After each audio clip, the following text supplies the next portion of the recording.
দাখিল পরীক্ষা দিতে পারি না 1500 টাকা লাই হরে আরে বার করে দিছে আই একবার লাই চলে আইছি। মানে 1500 টাকা মানে শুদ্ধ ভাষা 1500 টাকা কয় আর হ্যাঁ এটা আপনাদের আঞ্চলিক ভাষায় 1500 টাকা। আঞ্চলিক ভাষা 1500 টাকা। আই রোস্টিং ভিডিও করি বিদে আরে ব্যাকে স্ট্যাক মারি দেয়, মনিটাইজেশন লই চলে যায়। হরে আবার মনিটাইজেশন আনলাই বিভিন্ন রকমের ফেসবুকের অথেন্টিক মেস্তরি টোকাইতেছি নাল করণের লাই, বুঝছেন নি? আপনি বিয়ে কয়টা করেছেন? তাই বিয়ে শাদী করি না। প্রতি মাসে ফেসবুক এবং ইউটিউব থেকে কত টাকা ইনকাম করেছেন? যেটা হাসা কথা, আমি সর্বোচ্চ কেন মানে হাই কোয়ালিটির ইনকাম করছি 62,000 টাকা। সুপ্রিয় দর্শক, আপনারা দেখছেন এশিয়া বাণীর সঙ্গে রয়েছে আমি হোসেন মাহমুদ। আজ আমরা চলে এসেছি লক্ষ্মীপুরে, কথা বলবো বাংলাদেশের জনপ্রিয় একজন কন্টেন্ট ক্রিয়েটর পিয়াস ভাইয়ের সাথে। শুরুতে পরিচয় হয়ে নেব। যারা এই মুহূর্তে দেখছেন পুরো অনুষ্ঠানে আমাদের সাথেই থাকুন। কেমন আছেন? আসসালামু আলাইকুম। জি আলহামদুলিল্লাহ খুব ভালো আছি, আপনি কেমন আছেন? আলহামদুলিল্লাহ ভালো আছি। সময় কেমন যাচ্ছে বর্তমান সময়? আলহামদুলিল্লাহ খুবই ভালো যাইতেছে, আপনাদের দোয়া। পড়ালেখা কোন জায়গা থেকে করে, কি মাদ্রাসায় পড়ছেন না স্কুল কলেজ? আমি ছোটো থাকতে মানে স্কুলের তো ধরে শুরু করছি। হরে আর মা বাপা আর নি মাদ্রাসাত ভর্তি করাই দিছে। স্কুলে হলাইনে নাডামি করে বেশি, হরে নিয়ে আর মাদ্রাসাত ভর্তি করাই দিছে। মাদ্রাসাত দাখিলের জন্য হয়েছি, কিন্তু দাখিল পরীক্ষা দিতে পারি না 1500 টাকা লাই হরে আরে বার করে দিছে আমি একবার লাই চলে আইছি। মানে 1500 টাকা মানে 1500 টাকা ওই রেজিস্ট্রেশন ফি আইসি আর হরে আর কাছে কম 1500 টাকা কম আসছিল। এই 1500 টাকা কমের কারণে আর হরিকাত লয় না।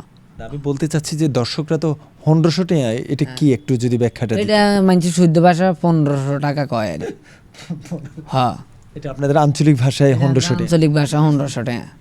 আচ্ছা, তারপরে যাব যে এই অঙ্গনে কিভাবে আসলেন?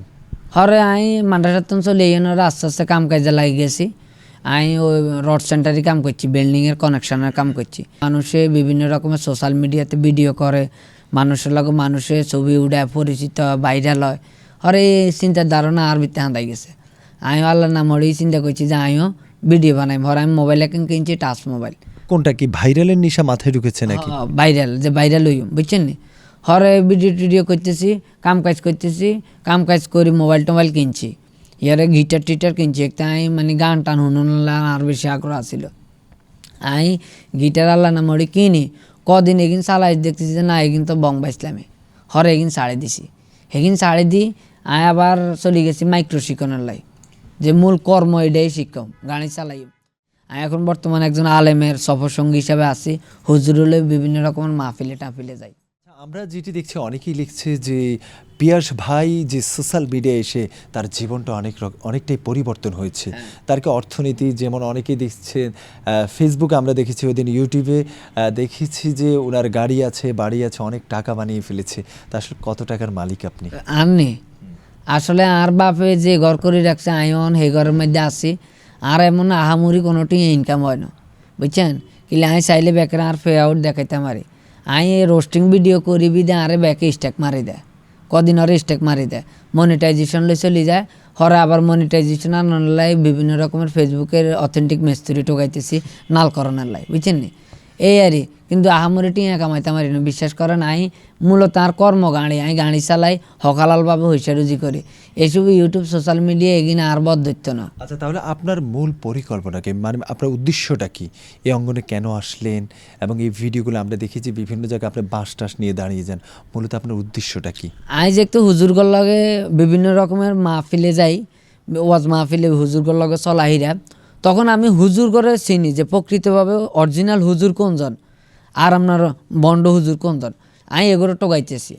হরে দেখতেছি যে এই হুজুরে কোরআন হাদিসের আলোকে কথা কইছে, ওই হুজুরে কোরআন হাদিসের আলোকের বাইরে কথা কইছে। তখন আমি দোনোটারে কম্পেয়ার করি কারটা আসলে জেনুয়েল। এন যাতে 2 নম্বরই কথা কয়, উল্টাল্টা কথা কয়, আমার চিন্তা হয়েছে যে এত করে কেমনে বাঁশ দিও। হরে আমি ক্যামেরা কেন কিনছি বাইতুল মোকাররম দেয়, আল্লাহ নামে কন্টেন্ট বানান দিচ্ছি যে আর রোস্টিংয়ে খাইব। আমি বাংলাদেশের মধ্যে যত বেপর্দা নারী আছে, হয় তোরা পর্দাশীল হবি, আর নয় তোরা দুনিয়া ছাড়ি চলে যাবি। আর হয় তোরা ভালো আলেম হবি, ভালো মেসেজ দিবি, আর না হইলে তোরা কেন এই বন্ডামি ছাড়ি তোরা রিক্সা চালা। আমার মূল উদ্দেশ্য এটা, বন্ড আলেম করে বাঁশ দেওয়া, বেপর্দা নারী যারা তা করে বাঁশ দেওয়া। কিলাই আল্লাহ রাসুল আল্লাহর কথা হইলো যে নারীদেরকে পর্দা ফরজ করে দিয়েছে, আর সেগুলো মনে কর যে পর্দা বেপর্দা করা এটাই মানে কেরকুন্যা কইতাম ফরজ, বেপর্দা চলাফেরা এইটাই মনে করে যে তারা ফরজ। মানে আপনার মূল উদ্দেশ্য যেটি বুঝতে পেরেছি সঠিকটা তুলে ধরা নাকি? হ্যাঁ, কোনটা সঠিক? এই কোনটা সঠিক আমার কথা হচ্ছে এটা যে হয় ভালো আর না তোরা মরি যা। এই জন্য আমি মূলত ভিডিও করি, আমি অভ্যাস অন্য ভিডিও করি না বা অন্য ভিডিও ক্যাটাগরি আর মাথা তাইয়ে না। আমি একলা মানুষ, একলা ভিডিও করি, আর কোনো ক্যামেরাম্যান নাই, আমি নিজের জ্ঞানে নিজে ভিডিও করি। এখন যারা আর ভিডিও চায়, যদি আর কোনো ভুল হইয়া থাকে আপনারা আর কমেন্ট করেন, মেসেঞ্জারে নক দেন, আর মেইল করেন, হ্যাঁ, যদি আর কোনো ভুল হইয়া থাকে। আচ্ছা, আমরা তারপর যাবো, আপনি বিয়ে কয়টা করেছেন? একটা নাকি? আসলে আর অন্তায় ওর কিনা বিয়ে করার মন মানসিকতা চিন্তাধারা অন্য মাথার মধ্যে নাই। কিলে আর বাপ মারা আগে আমি সর্বোচ্চ খুশি করিম, তারপরে আমি বিয়ে শাদি করিম, আর ঘর ভাঙ্গি হলে আমি আগে আর ঘরটা ঠিক করিলে। মানে এখনো বিয়ে করেননি আপনি? না, অন্তায় বিয়ে শাদি করি না। ইয়ালাই পিয়াস ভাইয়ের দর্শক অনেক আছে, আজকে জানলো তারা যে পিয়াস ভাই বিয়ে করেনি। হ্যাঁ, আমি অন্তায় বিয়ে করি না। আমি আল্লাহ যদি মাছারা আমি আর মা বাপরে ওই পরিমাণ খুশি করি, তারপরে আমি কেন বিয়ে করতে হইব। কিলে আয়ন বউ লই আনলে বউ তাল হরি যদি আমি আর মা বাপরে বলে যাই। আচ্ছা ঠিক আছে, তারপর আমরা যাব আপনার প্রতি মাসে ফেসবুক এবং ইউটিউব থেকে কত টাকা ইনকাম করেছেন? যেটা হাসা কথা, আমি সর্বোচ্চ কেন মানে হাই কোয়ালিটির ইনকাম করছি ৬২,০০০ টাকা, মানে সর্বোচ্চ। আর এমনি ১০,০০০ টাকা, ১১,০০০ টাকা, ১২,০০০ টাকা, ১৮,০০০ টাকা এরকম না। মানে এই টাকা দিয়ে কি আপনার পরিবার চলে কিনা এবং আপনি সুন্দরভাবে চলতে পারেন কিনা ফেসবুক আর এবং ইউটিউবের টাকা দিয়ে? আমি আসলে এইটা টিয়া আমি নিজেও খাই না, আমি এটা দিদি, আমি আমার এলাকাতে অনেক গরিব মানুষ আছে, আমি আসলে ফেসবুকের মাধ্যমে কারোর দেখাই দিই না, বুঝছেন নি। আমি হাতে মানুষের দেখাইলে আর ২ টাকা লাভ হইব না।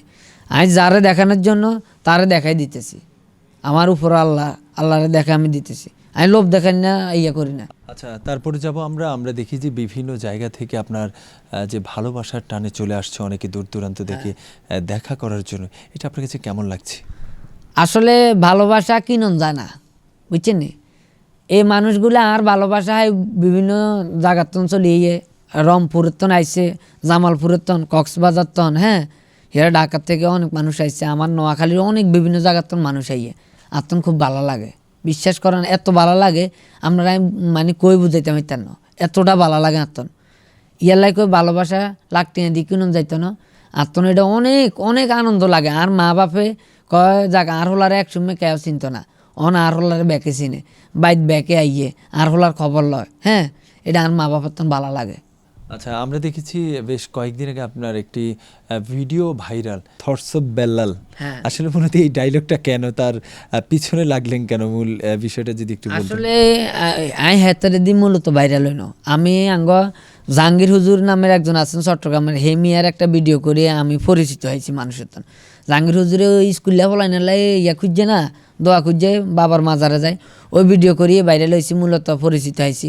আর থটস অফ বেল্লালের যে সাবজেক্টটা, হেতারে ব্যাকে অনুপ্রেরণা মনে করে। আচ্ছা, ওই ডায়লগটা আমরা শুনতে চাই, তারপর আমরা যাব অনুপ্রেরণার আরেক নাম কি যেন আপনার? আসলে হেতের হলো কিছু ওই কইছি না যে অদিল্লা রিক্সার ড্রাইভার, ভ্যান গাড়ির ড্রাইভার, হেতের নামটা ঠিক মতো উল্লেখ করতে পারে না কেউ। অনুপ্রেরণা আরেক নাম টর্চ লাইট বিল্লাল, অনুপ্রেরণার আরেক নাম কচ্ছপ বিল্লাল, আবার অনেকেই অনুপ্রেরণার আরেক নাম এই টর্চ লাইট বিল্লাল, মানে এক একজনে এক এক রকমের ওয়ার্কশপ বিল্লাল টিল্লাল কয়ে হেতের হসাইছে। আমি কিন্তু প্রত্যেকটা মানুষের কথাগুলারে আমি আমার ভিডিও ফ্রেমে আনি, হ্যাঁ, বুঝাইছি একটা মানুষের নাম যদি উল্লেখ না করতে নারেন দরকার নাই, ওই নামটা উল্লেখ করি, তার নামটার 12টা বাজানোর দরকার নাই, বুঝছেন। আর থটস অফ বিল্লালের লগে আমার লগে ব্যক্তিগতভাবে কিছু হয় না। আমার লগে একজন আলেম গেছে তার বাড়িতে, আলেম যাওয়ার পরে ওই আলেমরে সে একটু তুচ্ছ তাচ্ছিল্য করে কথা কইছে। এখন আমার সামনে একজন আলেমরে সেইভাবে কথা কইবে, এটা তাই মানে নিতে পারতেন না, একজন মুসলমান হই। আপনার ভিতরে যে যোগ্যতা এলেম আছে আমার ভিতরে নাই, আমি আপনার যোগ্যতা এলেমটাকে আমি সম্মান করতে হইব, আমি আমার জায়গা থেকে আপনার এটাকে রক্ষা করতে হইব। এই জন্য থটস অফ বিল্লাল আলেমরে একটু গালি মন্দ দিয়ে কথা কনার কারণে আমি বিল্লালের উপরে প্রতিবাদ জানাইছি যে বিল্লালের আসলে ব্যক্তিগতভাবে তার আচার ব্যবহার খুবই খারাপ। আচ্ছা ঠিক আছে, অনেক কথাই বললাম আপনার সাথে, জানতে পারলাম আপনার জীবনী নিয়ে। আপনার পরিবারে কে কে আছে একটু দর্শকদের উদ্দেশ্যে বলবেন।